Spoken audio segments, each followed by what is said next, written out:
11-р өдөр агуу их Цэнгэлийн аймгийн судраас 3 ертөнц болбоос намрын үүл лүгэ адил гундах амьтны төрх үхэхийн үзмэр лүгэн адил амьтны ахар нас нь окторгуйн гялбаалугаа адил асхат уулнаас буух ус мэт түргэн урсаж одмын химэн зарлигалсан мэт өөрөөр хэлбэл 3 ертөнц газар дэлхий сүмбэр уул сэлтэс болбоос намрын үүл лүгэ адил болоо. Амьтны төрх үхэх нь бүжгийн үзмэрийг үзэх мэт агшинаар уран од хажээ. Бид чинь өн удаан амьдрахгүй бөгөөд бидний нас цахилгаан цахих мэт богино юм. Түүнчлэн бид нар агшинаар эвдрэх хагаад өндөр уулнаас буух ус мэт түргэн урсаж од хажгүй. Тийм учраас өдгөөгөөс эхлэн биебээр номыг үлдийг химэн санаарай. Тэгээд ч 3 цагийн бурхан бүгдийн зорчих цорын ганц мөр болбоос бод мөрийн зэрэг болоо. Шингээд хамаг амьтны тусын тулд бурхны хотгийг олж үлдэхийн тухайд бод мөрийн зэргийн хөтөлбөрийг айлтгаснаар анхааран авч үлдээ химийн хотол өдөөлтөө засагтун. Тэгээд тэрээр урдын газрын хувааруудыг сэргийн номлож өчигдрийн мөнх бусын аймгийн тухай давтан номлосон буй за. Хойд төрлийн тусыг чухалчлах санаа гүйцэтгэх дор 2 бий. 2 төрлийн төрлөختөн хойд насандаа ямар мэтийн жаргал зовлон амсах тухай санах. Сайн заяаны зовлонг хойно дунд төрлөختний үеэс номлох тул одоо муу заяаны зовлонг номлох болоо. Тэр мэт магадгүй үхэх агаад үхэх нь болзоогүй. Үхсний дараа сүнсний үргэлжлэл тасрах гэж үгүй бөгөөд төрөл авах нь магадлалтай. Авах төрөл нь өндөр язгуур ч юм уу эсвэл муу заяа хоёроос өөр газар үгүй. Тэгээд ч хамгаа төрөх гэдгээ жиших ухаанаар хэмжиж болох шүү дээ. Урд айлцсан мэд бид бүхэн хаан төрөх гэдгээ эрхлүүлэх шаардлагагүй. Буян үйлдвэрээс сайн заяанд, нүгэл үйлдвэрээс муу заяанд одох хэмээн урд үзүүлэгч бошгол лүндэн үзүүлсэн юм шүү дээ. Төрлийн цадгаас буян хийгээд нүглийн үүлээс хойд төрөл дор жаргал хийгээд зовлон гарахыг магадлаарай. Хилэнцгийг төвчих бөгөөд буйныг үйл дээрээ хэмээн зарлалав. Бид бүхэн санаа бодлынхоо тухайд насны жаргал зовлон шинжилж олонтоо үйлддэг. Үнэн хэрэгтээ энэ нь чухам санаа бодлынхоо мухраас биш юм шүү.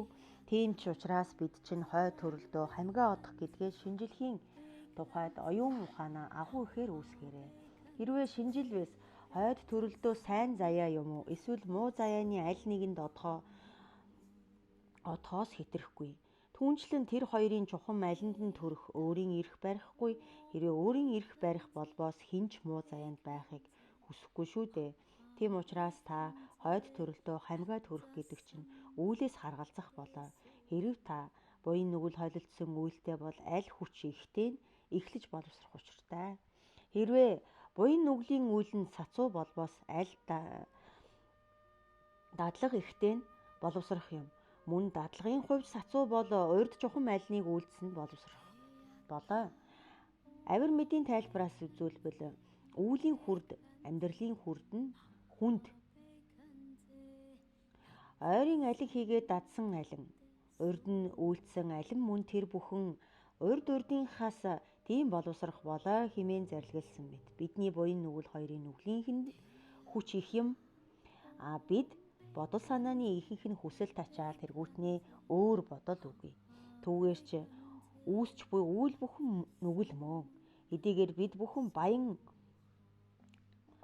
үйлдсэн ч түүнийгээ нүгэлт бодлын эрхэнд алддаг. Чухамдаа хойд төрөлдөө зориулж байгаа нь асар цөөн. Үлгэрлвээс шав хүүгээ загнаж зандрахыг авч үзье. Санаа бодлын тухайд гэвэл хүчтэй хатуу уур юм. Үйл ажиллагааны хувьд гэвэл хэлсэн үг чинь цаад хүнийхээ зүрхийг шархлуулах ажээ. Эцэстээ үйлдсэн үйлэндээ сэтгэл хангалуун байх тул хотол өдөөлт үйл ажиллагаа төгсгөл гуруула хүчтэй болох ажээ. Түүнчлэн бидний үйлдсэн хилэнцгийн хэмжээнд хүч ихтэй. Харин бидний үйлдэж буй буйныг үлгэрлээс урд нэгэн хүн гандангийн орны 100 тэнгэрийг унших бүрт сэтгэл нь алгасрангүй байдаг ажээ. Тэрээр хүмүүстэй ярилцах зур түүнийг эхнээс нь дуустал нь хідэнтэй уншдаг байсан гэдэг. Мөн бид амаараа уншдагыг унших мөртлөө сэтгэл нь ертөнцийн өөр зүгт алсан байдаг шүү дээ. Түүнчлэн өчүүхэн байгаа буйнаа уур хийгээд буруу үзлээр устгадаг. Тэгвэл таны өчүүхэн нүгэл чинь өдөр бүр үржих болоо.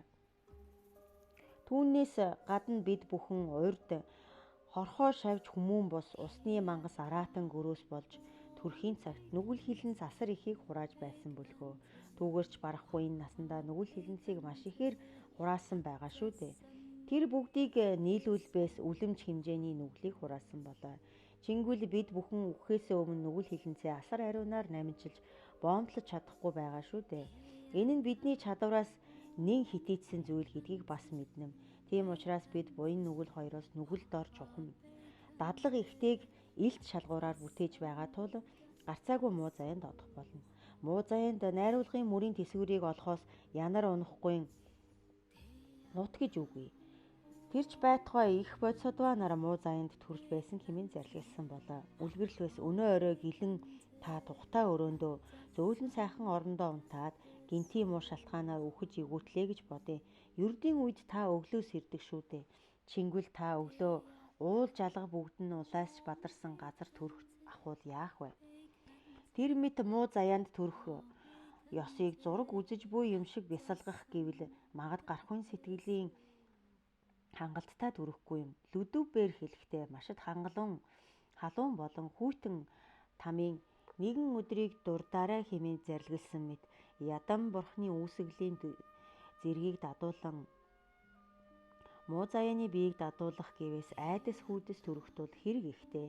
Бид бүхэн ядам бурхтын лагшин бясалгахыг эрхэмлэн үйлддэг. Тэгвэл анхандаа тэр нэгэн тамийн биеийг бясалгах аваас тус ихтэй.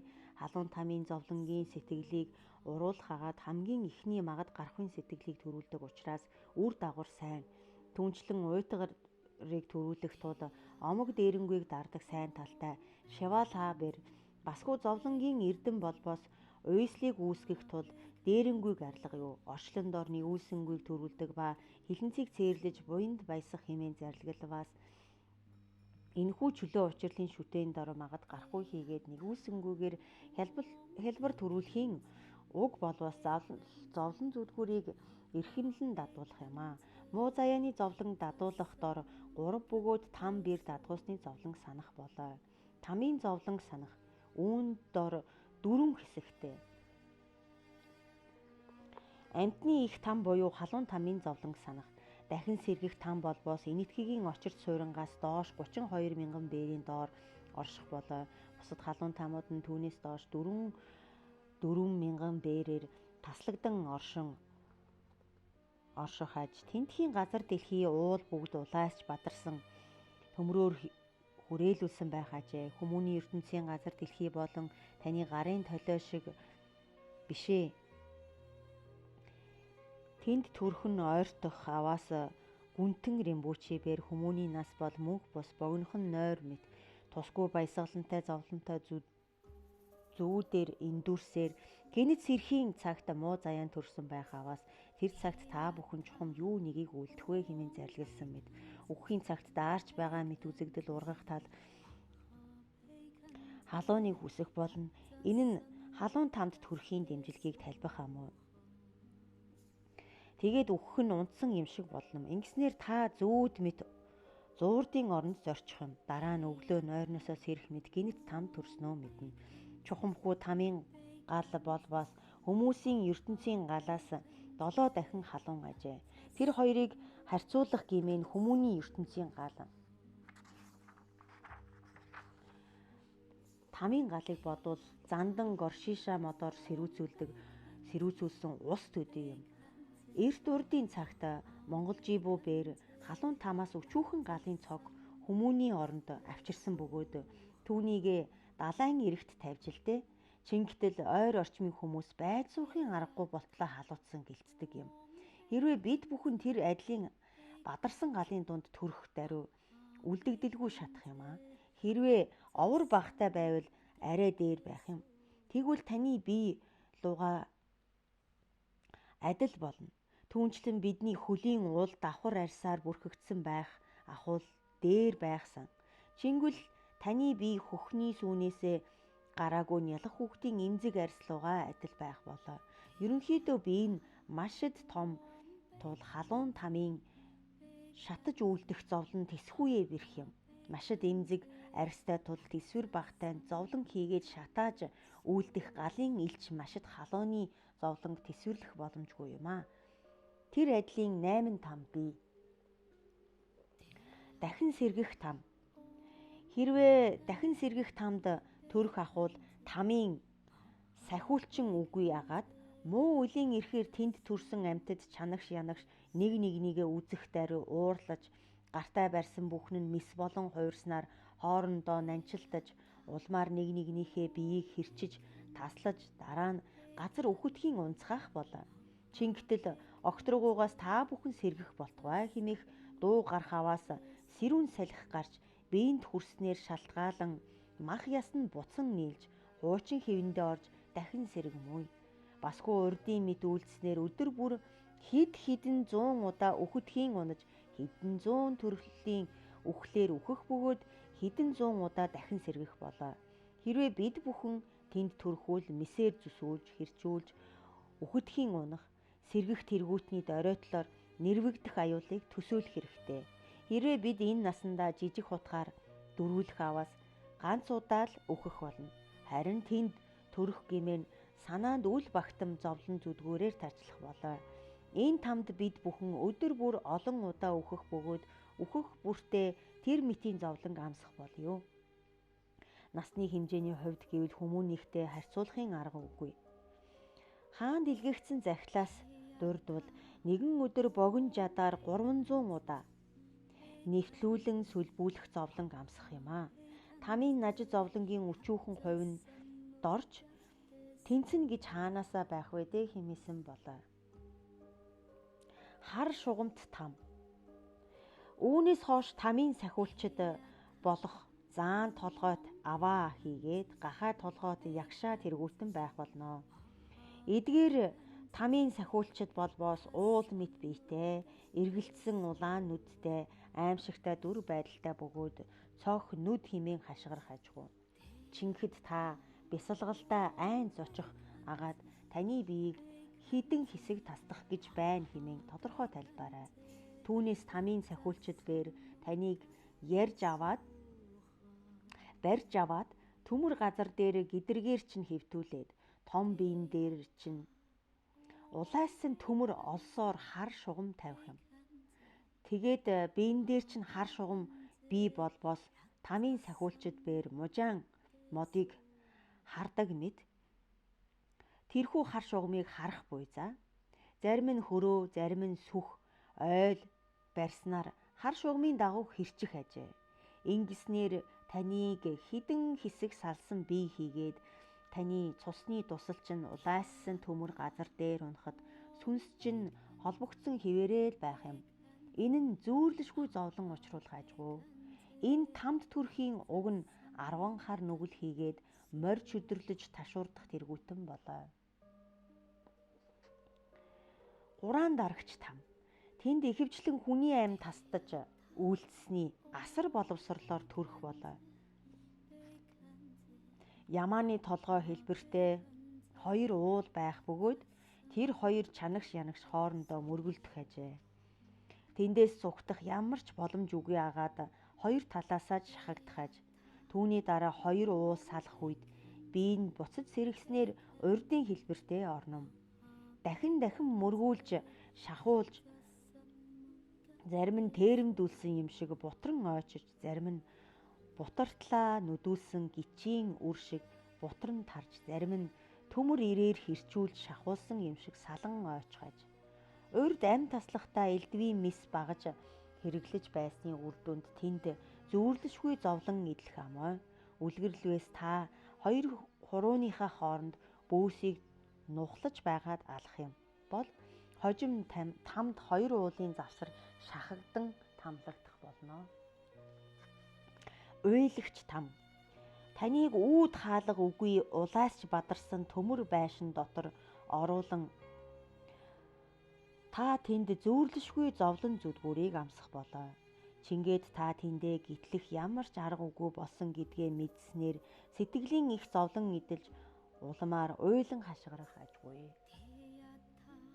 Их уйлагч там. Дээрхтэй адил 2 давхар төмөр байшинд оруулах учраас урдынхаасаа 2 дахин илүү зовлон идэх ажээ. Та эхний байшингаас нь гитэлсэн ч дараагийн байшингаас зугтах ямар ч боломж үгүй болох тул зүдэг зовлонгоор нэрвэгдэх буй за. Тэнд төрхийн уг нь 10 хар нүгэл хийгээд сэрэмжгүйгээр арх уух тэргүүтэн юм. Судраас дурдвал арх ууснаар уйлагч там төрөх болоо. Алин үйлчилсэн эргэн тойронд чинь төрмүй. Халуун там. Таныг улаасч бадарсан урт төмөр хатгуураар хошногны нүхээр чинь хатгаснаар оройн зулаагаар чинь гаргах болоо. Тэгээд таны дотор эргэтэн бүхэн түлэгдэн шатснаар нүүд ам тэргүүтэн сүвнүүдээс чинь дүрлэлсэн гал гарах юм аа. Түүнчлэн таныг том тогоон дотор буцалсан усанд чанах аж. Чингээд таны мултарч ойцсон яснууд чинь буцаж урдынхаа хэвэнд орох буй за. Түүний дараа таныг дахин чанах болно. Маш халуун там. Энэ нь урдын тамаас 2 дахин халуун бөгөөд таны мах булчин шүрмэс дотор эргэтэн бүхэн чинь чанагдах үед өмрөн унаж зөвхөн яс чинь л гарч ирэх болоо. Гагцхүү таны яс чинь л үлдэж хоцрох агаад дахин нийлснээр урдын хэлбэртээ сэргэн орох ажээ. Зарим амьтдыг 2 тавтай улаассан төмрийн хооронд хавцснаар бие нь хавтгай болох юм.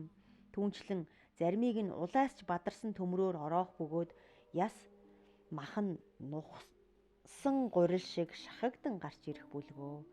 Мөн заримыг нь улаасч бадарсан 3 үзүүртэй урт төмөр сэрээгээр хошногны нүхээр чинь хатгаснаар оройн зулаа болон 2 игмээр чинь гаргаж ирэх ажгүй. Басгүй хөлийг чинь олон бээрийн уртад сунгаж татснаар дээр нь анжсаар хадах буй за.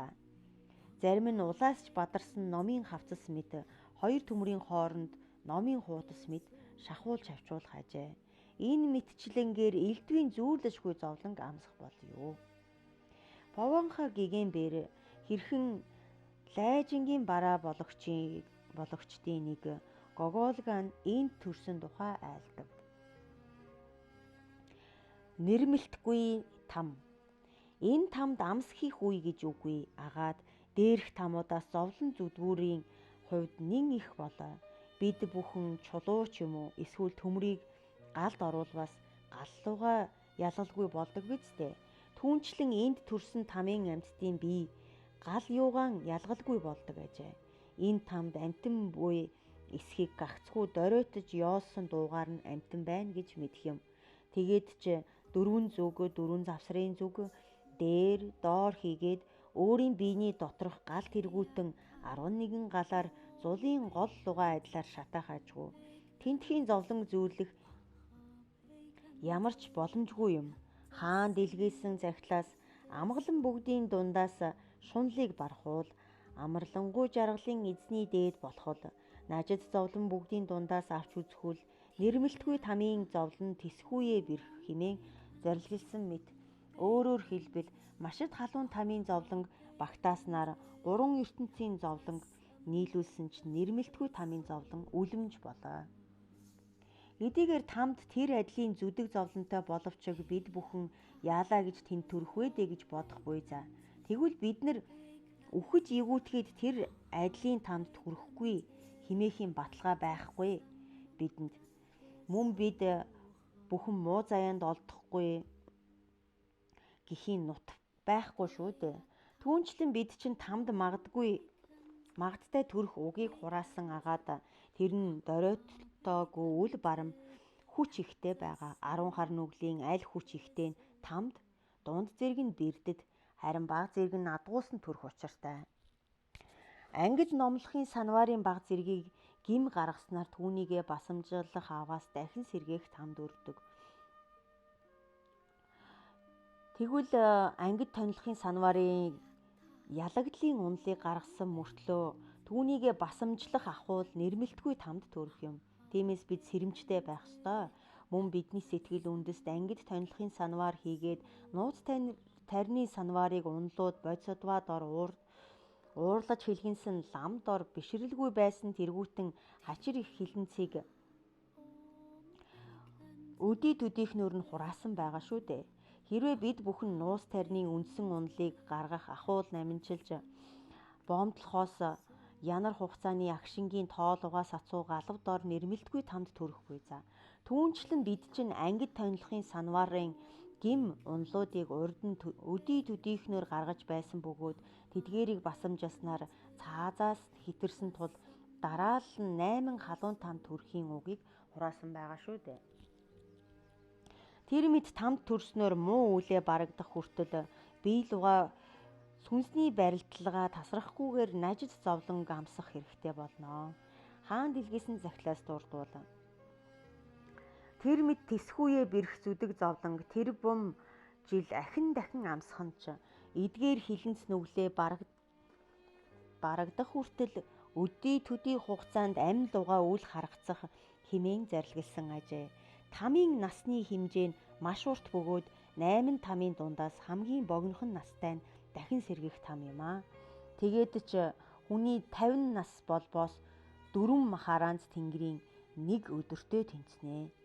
Түүний 30 хоногийг 1 сар, 12 сарыг 1 жилээр тооцож 4 махараанц тэнгэрийн 500 жил нь дахин сэргийх тамийн ганц өдөр болох ажээ. Түүний 30 хоногийг 1 сар, 12 сарыг 1 жилээр тооцсноор 500 жил нь дахин сэргийгч тамийн насны хэмжээ болно. Энэ нь хүний насаар нэг тэр бум 620 жил болох юм. Мандширийн ягуураас гарсан иш номлолын дагуу үүнийг хүний насны хэмжээгээр нэг тэр бум 660 жил гэж дурдсан байдаг нь буруу юм шүү. Та бүхэн үүнийг мэрүү хийдийн хөвлөл болон өмнөд зүгийн дамжлагын мөрийн зэргээс нэгтэлж үзээрэй. Тэр мэд халуун тамууд өнгөн дээрээ олон бээрийн доор оршиж байгаа мэд үзэгдэвчиг хачир дээрээ холгүй агаад гагцгүй амьсгал авах гаргах төдийхнөөр хязгаарлагдаж байна. Хэрвээ та бүхэн сайтар шинжилж бодох аваас ирэх жилийн өдийдөч эсвэл маргааш гэхэд тэр адилын тамд хүрэхгүй гэх юм баталгаа өгөө. Хэрвээ тэр мэтийн тамд хүрэхүүл та бүхэн чухам яах болж байна да. Өдгөө бид бүхэн галд ялимгүй түлэгдэх зүүгээр хатгуулах төдийдл тэсвэрлэхгүй байж тэр адилын тамд хүрэхүүл яахан тэсвэрлэх вэ? Гадамбын дээдэс нүгүүд зарлигласан мэт бид бүхэн нэг хөлөө хүмүүний оронд гიშгээд харин нөгөө нэг хөлөө тамийн зис тогоон дээр гიშгсэн зэрэгцээ там төрхийн уугийг бүрнээр нь хураасан болоо. Нэгэнтэл муу заяан төрхүүл тэндээсээ гитлэх арга хийгээд авралыг олох ямар ч бололцоо үгүй. Тэнд төрөхгүй тулд үлдсэн цөөн хідэн насаа дээд тал нь бурхан болох дунд зэрэг нь шид бүтээлийг иргэшээсэн нэгэн болгоход зориулах хэрэгтэй. Адаглаад муу заяан төрхийн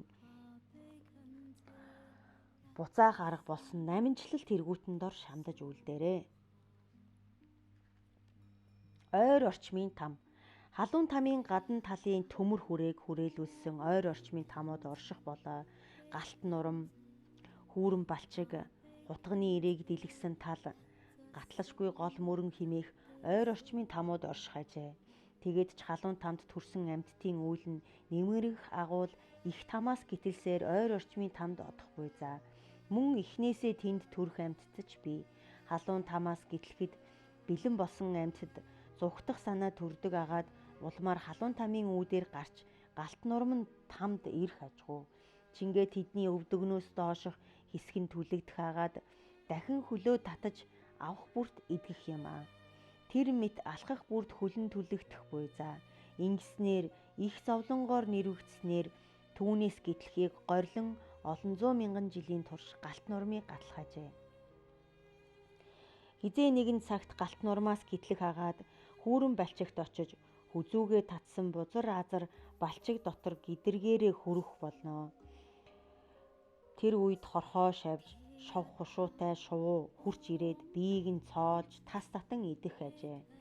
Чингээд тэндээс гитлэхийг горилон өдий төдий 100 мянган жилийн турш хүүрэн балчгийг гаталснаар эцэстээ гутганы ирийг дэлгэсэн талд хүрэх ажгүй. Тэрхүү тамд хөлөө хэрчүүлж тасдуулахын нажид зовлонг өн удаан амсан байж тэндээс гитлэх гэвээс элдэн навчтай ойн цэцэрлэгт хүрэх буй за. Түүнийг найлзуур модон дор эндүүрснээр доогуур нь алхах аваас элдэн навчнууд нь биеийг таслаж хагалах ажээ. Дараа нь бие нь буцаж эргэснээр урдын хэвэндээ ормогц дахин хэрчүүлж тасдуулахын зүдгүүрийг амсах болё. Эцэстээ түүнээс гарах ахуул шалмаал мод гихч төмөр ирнүүдтэй модонд хүрч очих юм аа. Шалмаалын мод нь орой дээрээсээ хамгийн ойр дотны илгэн садангууд нь инэлсэн дуугаар дуудах болоо.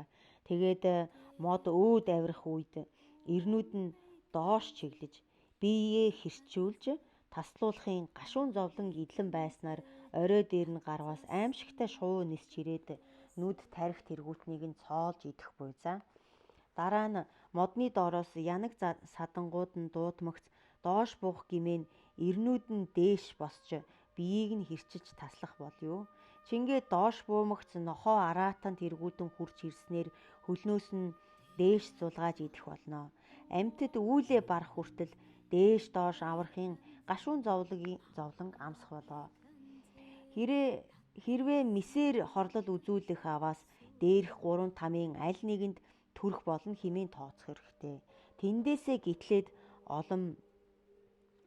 гарцгүй олон мөрөнд хүрч очих болоо. Гатлашгүй гол мөрөн болбоос гал юугаан ялгалгүй тул дотор нь орсон амьтдын биеийг вандуй усанд буцалгах мэт чанах учраас түлэгдэхийн зовлон зүдгүүрээр өн удаан амсах хэрэгтэй болно. Бид бүхэн халуун тамд төрхийн үгийг хангалттай хураасан тул өдгөөгөөс эхлэн энд эс төрхийн арга болох буйныг авах, хилэнцгийг орхих дор шамтгуул хэрэг ихтэй. Хүүтэн тамын зовлонг санах.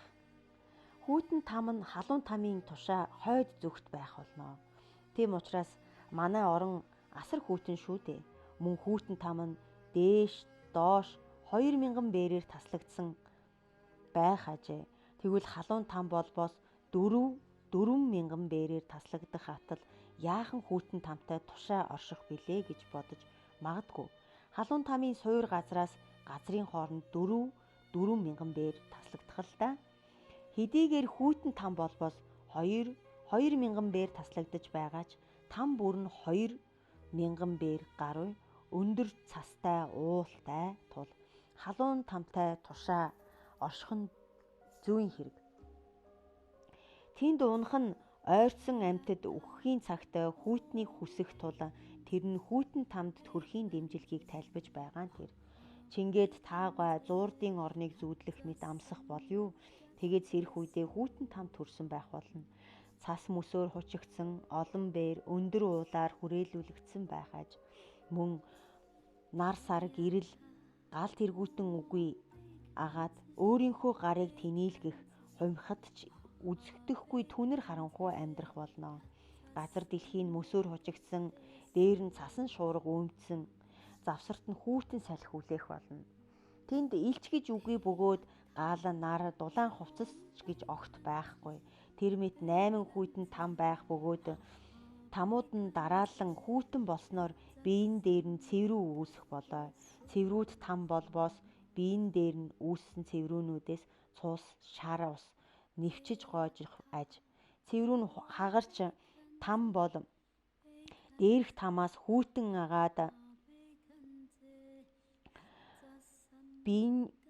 биен чулуу мэт хөлдөж улмаар хөдлөхийн аргагүй болсноор зөвхөн даарч хөрсөндөө ачуу химээх дуу гаргахаас өөр бусдыг өгүүлж чадахгүй суух буй за. Дараагийн там нь урдынхаас ч хүүтэн бөгөөд зөвхөн хоолойны угаас сулхан чихүүд химээх дуу гаргах төдийл юм. Түүний дараагийн тамд та бүр дууч гаргаж чадахгүй агаад гагцхүү шүдээ хавирхаас өөр зүйл хийж чадахгүй. Мөн дараагийн там дээр тамаас хүүтэн агаад бие нь хүүр мэт болж хөх өнгөтэй болно. Тэгээд цуур хагарах дуул гарах бөгөөд удвал цэцэг мэт хагарах ажгүй. Түүний дараагийн там болбоос урдынхаас улам хүүтэн агаад бие нь улаан болж улмаар линхуа цэцэг мэт хагарах болно. Дараагийн там урдынхаас ч улаан болж 100 хийгээд 1000 хэсэг линхуа цэцэг дэлбэлэх мэт олон хэсэг хагарах бүлгөө. Ачуу хэмээхээс доошох тамд цас дуул хийгээд мөсөн тал тамийн биеийн сувраг мэт сүндэрлэх бөгөөд хөдлөх арга үгүй. Шавь дэлгээс нь захидлаас үлгэрлэшгүй цасан шуурга ясанд тулах бөгөөд даарсан бие чинь чичрэн минчээснээр бүхийх юм. Хэдэн зуун хагарсан цэврүү дээр нь хорхоо шавж язганан идэж тоос шар ус чөмгөн нэвчиж гоочхол хэмээн зарлигласан мэд биений дайр шархнаас гоожиж буй шар усан дээр нь хортой хушуутай батган ялаа шавах бөгөөд улмаар хөнөөх юм.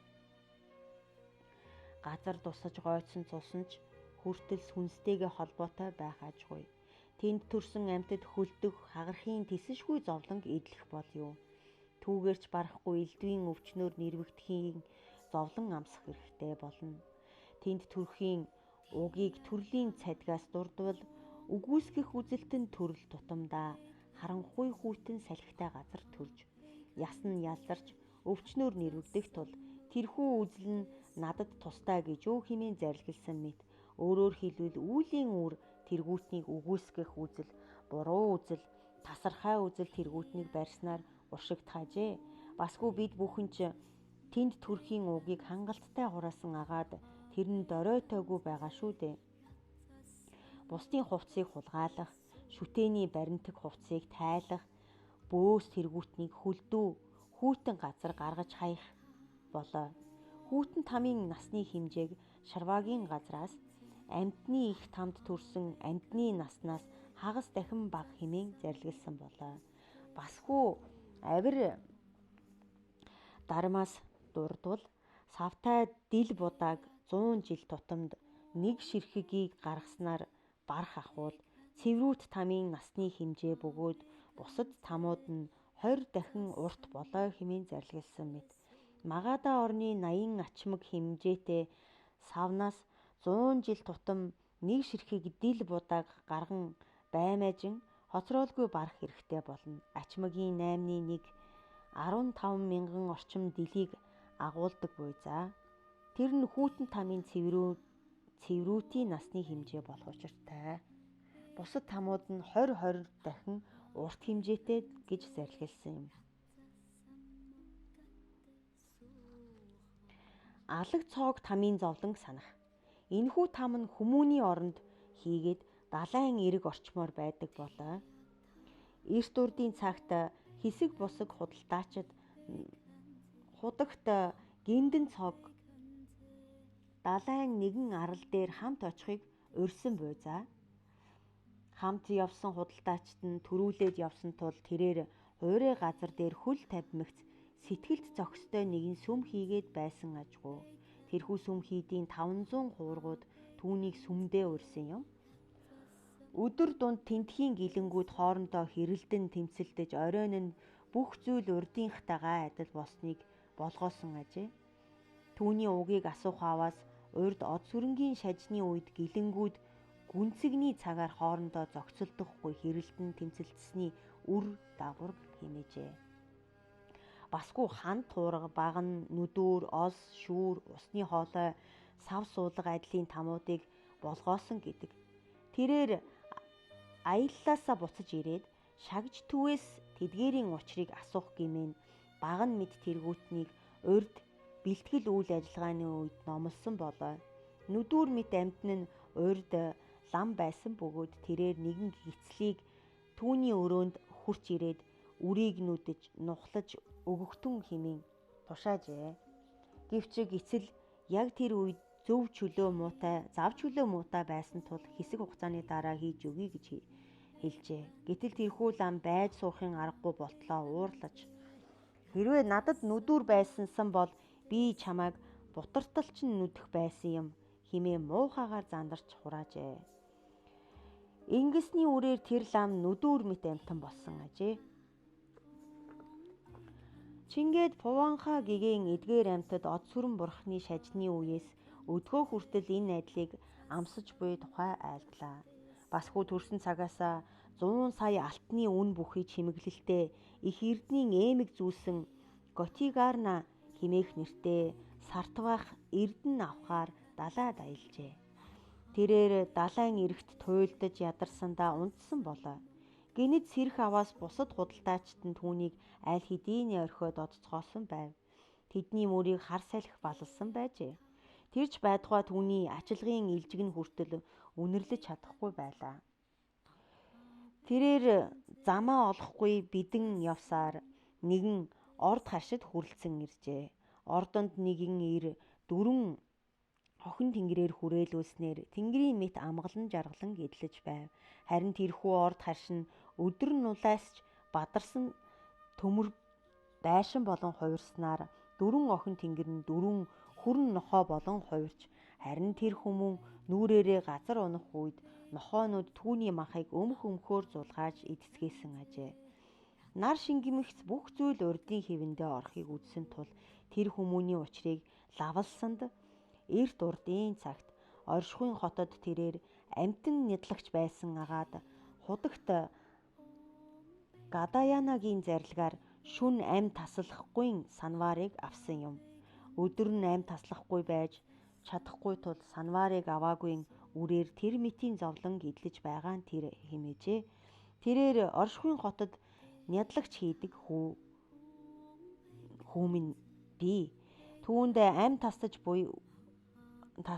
бүү үлд. Харин худагт Гадаянад бинвад өргөссөн буйныг надад зориулаарай хэмээн захиас дамжуулсан ажээ. Хүүгээ итгүүлэхийн тулд илд агуулдаг газар хумхтай алт нуусан байгаа хэмээн өгүүлв. Готигарна нааш үргэлжлүүлэн явах аваас үзэмжтэй сайхан орд харшид нэгэн ир 2 үзэгсэлэн төгс бүсгүйтэй жаргалд ёстой нэг умбаж байсан юм. Шөнө нь урдын сайхан байдал урвснаар бүсгүйчүүд могоо болж мөнөөх ирийн тархийг идэж байхыг болгоожээ. Чингээд нөгөө хүнээс уул учрыг асуух аваас тэрээр өгүүлрэн. Би бээр оршихуйн хотод бэрман байх үедээ ир эмийн ажлыг чухалчлагч нэгэн байсан болоо. Удагт Гадаянагаас өдрийн цагт ир эмийн ажил үлдэхгүй хэмээн санварыг авсан тул үрн тэр мэт болсон ажээ. Тэгээд оршихуйн хотод миний хүү бий бөгөөд түүнд захиасаа дамжуулмаар байна гэв. Хэрвээ тэр итгэхгүй байх бол тулганыхаа доор их хэмжээний хумхтай алт нуусан байгаа хэмээн Готигарнад хэлсэн ажээ. Чингээд тэрээр цааш явснаар 4 хүлтэй ширээ хийгээд нэгэн бэрдийг болгоосон. Повонха гигэн бээр бидэнд үлдсэн хэсгийг нь айлдан сойрхов.